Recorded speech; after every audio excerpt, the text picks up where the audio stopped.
Hey everybody, it's Matt from endsickness.org. Today I'm going to be talking about best supplements for mast cell activation. Okay, I personally struggle with mast cell activation. My daughter did as well. I'm going to be discussing that first. Then I'm going to be talking about how you must remove all your irritants before anything else, before any of these supplements. Otherwise, you will not have the success you want. I'll talk about raw bovine colostrum, various probiotics that are helpful for modulating mast cells, how magnesium glycinate and other forms of magnesium can be helpful for increasing DAO enzyme. I'll talk about propolis, its effect on mast cells, Artemisinin and its effect on mast cells, how it can be used effectively, Japanese knotweed, baicalin, apigenin. Okay, I'm going to go over all these products. I'll discuss how nothing synthetic should be in your diet, in your supplement regimen, or it will trigger mast cells. I will also discuss how you must check all the boxes per se, making sure it's not toxic to the liver, helpful for the gut, that it modulates mast cells. If you do not, then they're going to cause you a problem. So let me start first with my story. I had mast cell activation.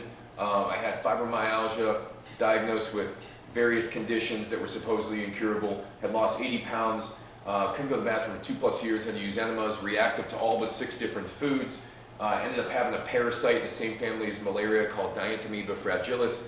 So I have a lot of background in these chronic health situations. I was sick for over 15 years before I got better and started to help people with these types of problems.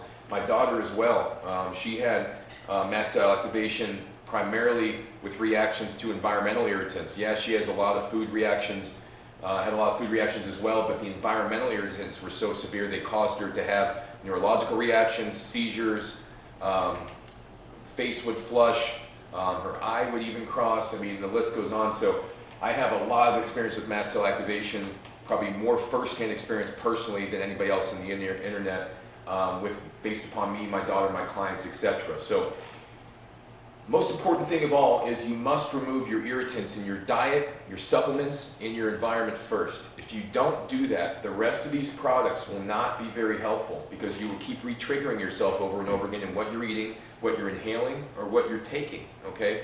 Eating. The best way to be able to determine what is causing you problems with, with your symptoms food-wise is to create a dietary log.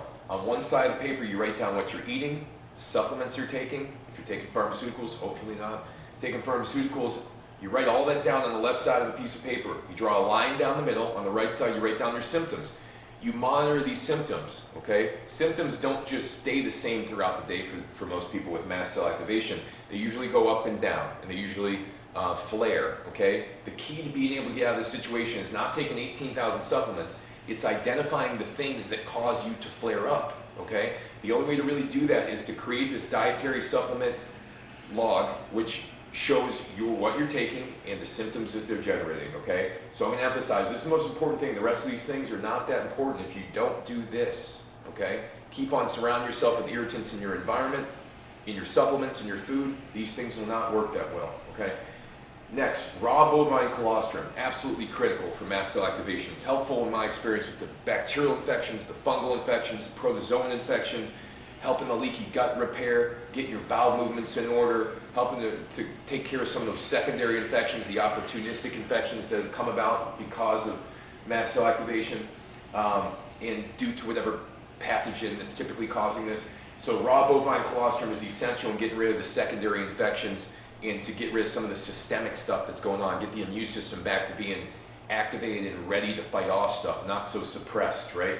The probiotics, Bifidobacterium was very, very helpful, but you have to take high doses in my experience. I was taking up to 60 billion CFU per day of a product called Bifido by Seeking Health.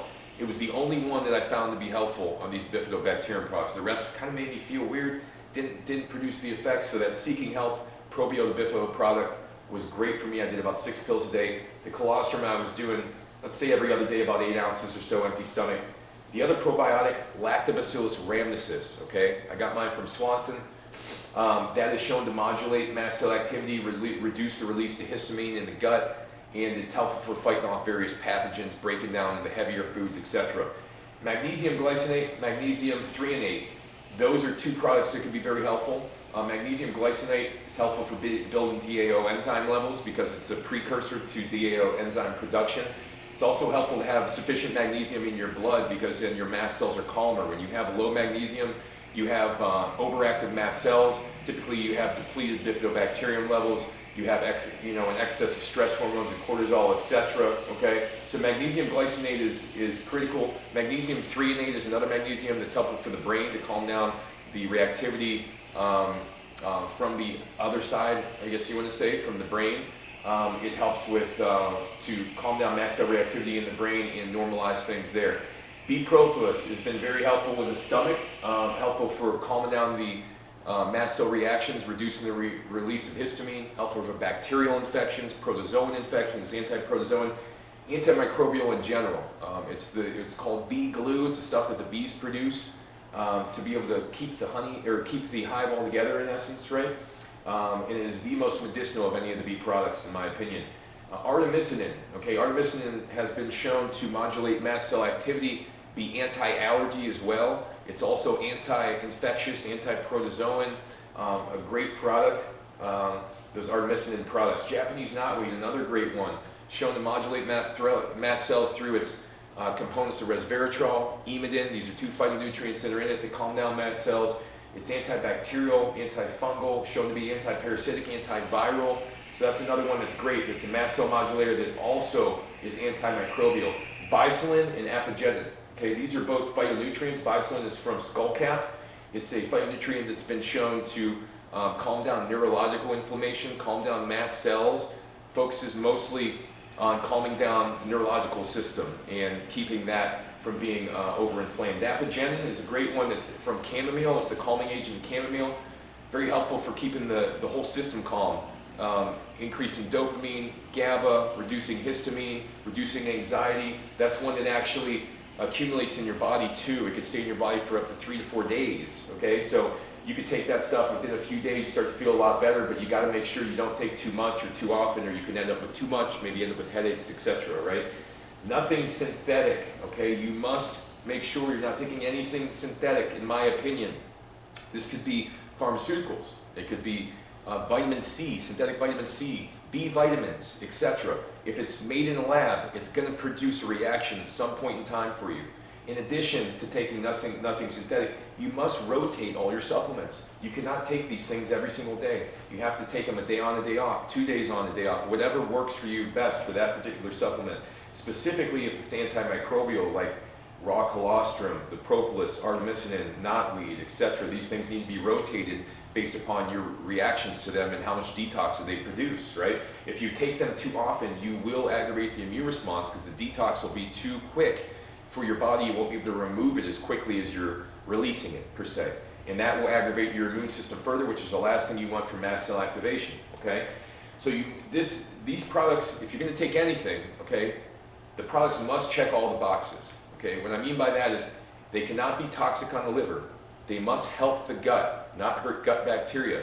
They must modulate the mast cells as well, okay? If they do not do all three, you should not take these products, in my opinion. I can't advise you what to do, because that's not my position here, but I can tell you from my experience with myself, my daughter, my clients, from what I've seen, you do not want to take anything if it's compromising liver function, hurting your gut, or not modulating mast cells. It has to do all three. If it doesn't do all three, throw it out the window, okay? Especially if it's synthetic also, then it's definitely going to cause you issues, in my opinion. So summary of key points. Tons of experience with myself and my daughter. Not only did I overcome this myself, but for the most part I beat it with my daughter, and with her it was really without adding supplements. It was just from removing all the irritants in her food and environment. Removing irritants is key. As I said, even with my daughter, I made 80%, 90% progress with her without even giving her anything at all. None of these things. Just from removing all the food irritants, the environmental irritants from her, okay? From her environment. Raw colostrum, by far the best choice. Probiotics can be helpful. The Bifidobacterium and the lactobacillus Rhamnosus. Magnesium glycinate is helpful in the initial stages, at least. Very important to rotate. B propolis can be also very helpful if you have stomach-related complaints that also have mast cell activation, but also stomach issues.